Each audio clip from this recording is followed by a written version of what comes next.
তোমার চরণ পুষব স্বামী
আমি জানি না স্বামী, আমি জানি না প্রিয়া, আমি জানি না আমি ঠাকুরের কাছে আমার জীবনে আমি কি পুণ্যের কাজ আমি করেছি যার জন্য তোমার মতো স্ত্রীকে আমার জীবন সঙ্গী হিসেবে আমি পেয়ে।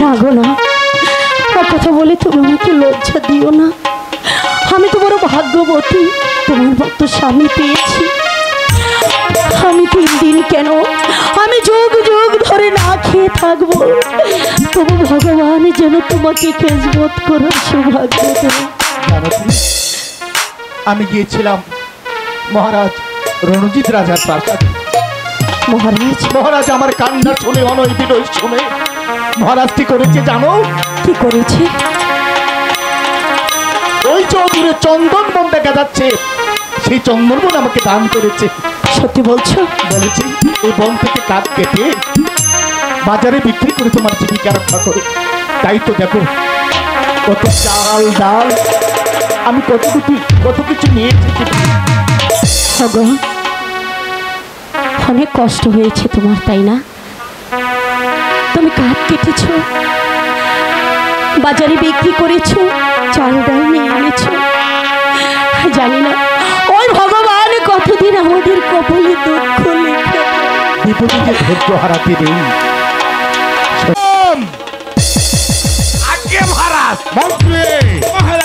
দেখতে দেখতে সন্ধ্যা গণিয়ে এসেছে, বলুন এই মুহূর্তে আমরা কি করতে পারি? মহারাজ সেজন্য ভাবছেন কেন মহারাজ? চলুন আজ রাতটুকু সত্যবানের ছিন্ন কুটিরে কাটিয়ে দিয়ে কাল সুপ্রভাতে আমরা দেশে যাত্রা করব। সত্যবান আগে আপনি চিনতে পারলেন না মহারাজ যে এই সত্যবানকে আপনি চন্দন বন দান করেছিলেন, সেই সত্যবানের কথা বল। তাহলে তোমরা বলতে চাও আজকের রাতটা ওই সত্যবানের চিহ্ন কুটিয়ে কাটিয়ে কাল সুপ্রভাতে আমরা দেশ অভিমুখে যাত্রা করবো। তাহলে চলে আসুন আমার সঙ্গে।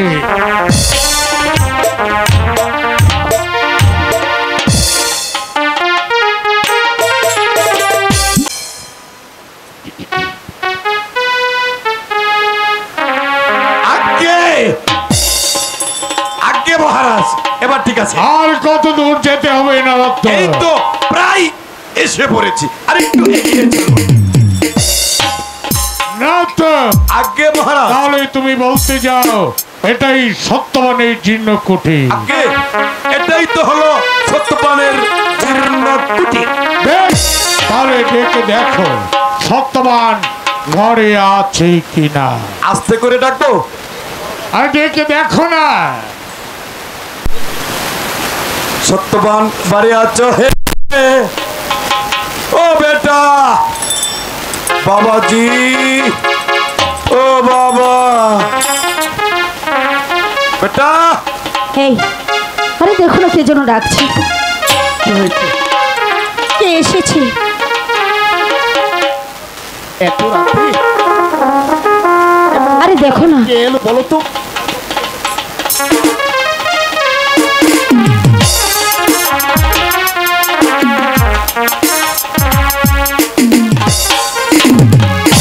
একটু মহারাজ, আপনি আমার প্রণাম গ্রহণ করুন। সত্যবান মহারাজ, আমি গিয়েছিলাম শান্তিপুর অধিপতি অজয় সিংহ পরাস্ত করার জন্য, ফিরতে সন্ধ্যা করেছে। তাই তো ভাবলাম আজকের একটা তোমার জীর্ণ কুঠিরে কাটিয়ে আর সুপ্রভাত আমি দেশ সঙ্গে যাত্রা করবো।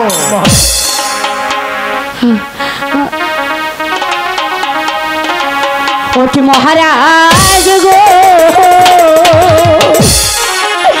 কোথায় দেব বসি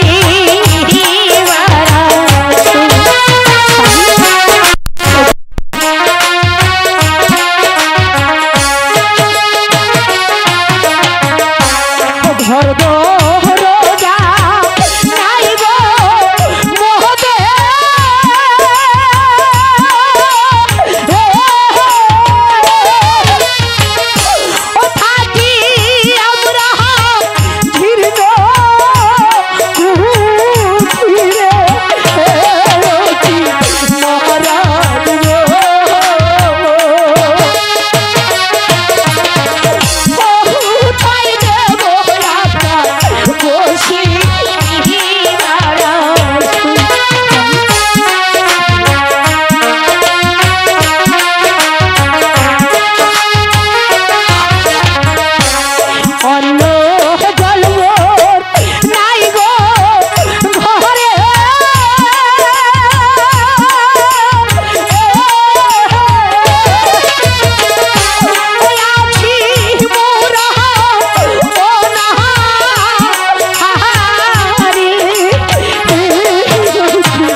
মহারাজ, অন্য জলের প্রয়োজন হবে না, শুধু তোমার বারান্দা একটু সজ্জার ব্যবস্থা করে দাও।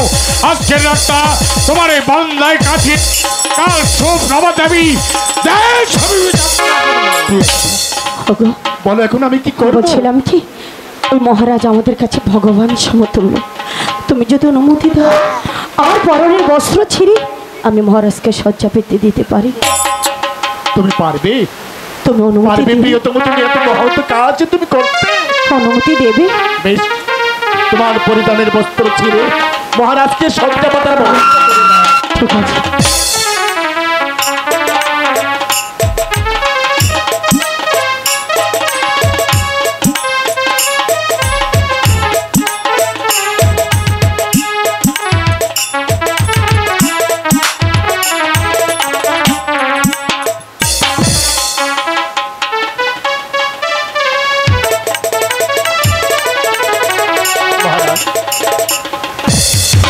বিশ্রাম করুন মহারাজ।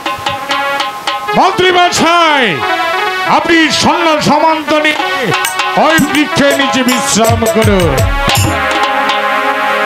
নতম আগে শোনো, তুমি সর্বদাই আমার পাশেই থাকবে। আগে মহারাজ, আমি আপনার পাশে থাকবো। নিশ্চয় আগে মহারাজ। ওখানে শুয়ে পড়ো।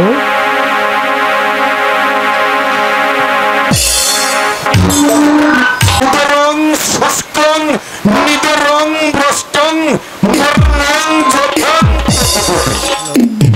তো বুঝতে পারলেন না? না, উদরং শুষ্কং, উদরং মানে আমার পেট, নতম শুষ্কং পেটে খাবার নেই, একেবারে পেট শুকিয়ে তক্তা হয়ে গেছে। নতম শেষ করে নেই নিদ্রং ভ্রষ্টং মানে খোদাই আমার এই চোখে ঘুম আসছে না। মরণাঞ্জতা পথে পথে আপনার আমার মরণ রাস্তায়ও তো নতম রেখে দাও তোমার ওই পণ্ডিতি কথা, ওখানে শুয়ে পড়ো। শুয়ে পড়বো? হ্যাঁ নিশ্চয়। আগে মহারাজ।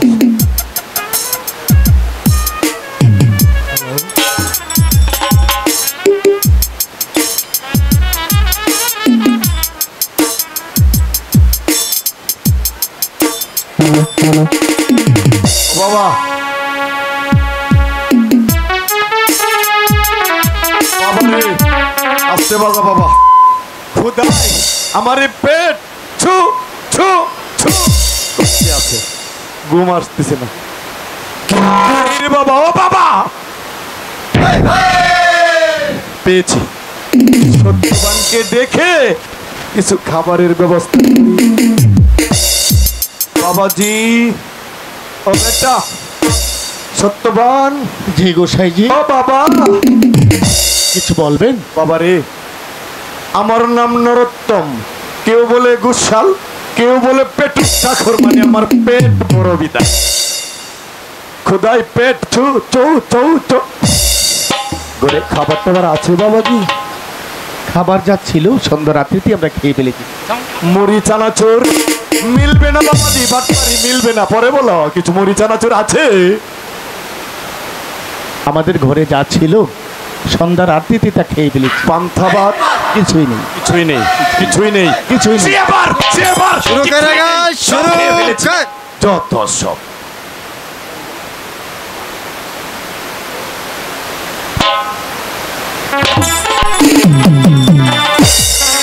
ও বাবা, ঘুম তো আসছে না রে বাবা।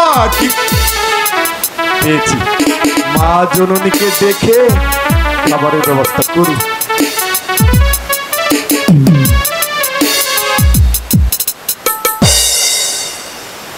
মা জননী,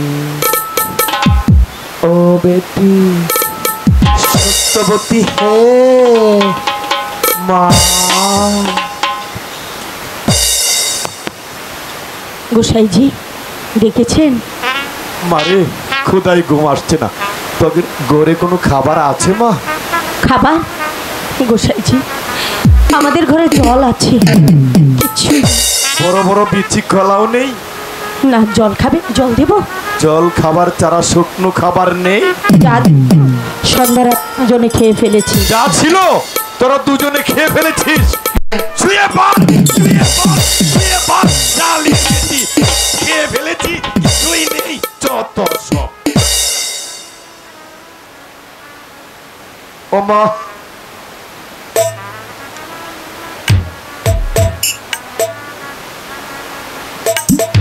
ভগবানের আদেশ, আজ সত্যবান আর সত্যবতীর গর্ভে যেই পুত্র সন্তান জন্মগ্রহণ করবে, সে কিভাবে দুনিয়াতে এসে দিনাতিপাত করবে তার ভাগ্য আমাকে লিখতে হবে। কি এখানে শুয়ে আছে,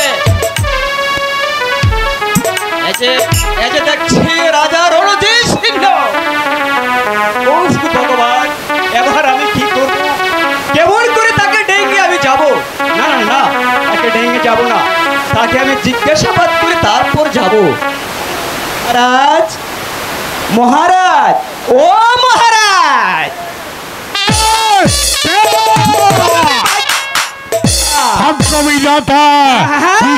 এখানে শুনুন মহারাজ, আজ সত্যবতীর গর্ভে পুত্র সন্তান জন্মগ্রহণ করবে, আমি এলাম তার ভাগ্য লিখতে।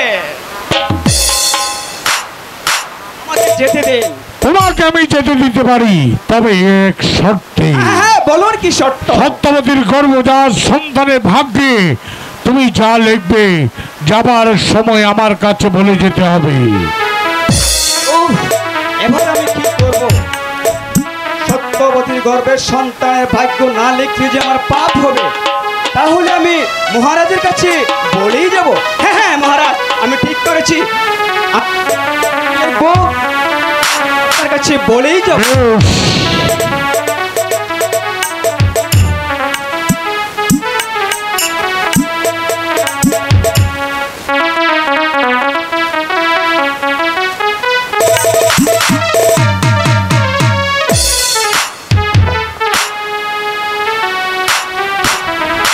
ওই তো সত্যবান আর সত্যবতীর নিদ্রায় সজ্জিত, এই সুযোগে আমি ভাগ্যটা লিখে নিব।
এবার আমি চলে যাব।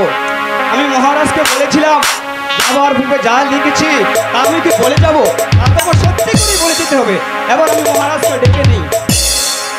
মহারাজ, মহারাজ, ও মহারাজ, এই, কে? আমি ভাগ্য বিধাতা। তাই জানে নৃত্যে প্রবঞ্চনা। বলো, তুমি আমাকে কথা দিয়েছিলে সত্যবতীর গর্ভজাত সন্তানের ভাগ্যে তুমি যা লিখবে আমার কাছে বলে যাবে। এবার বলো। হ্যাঁ, মহারাজ, ভাগ্য বিধাতা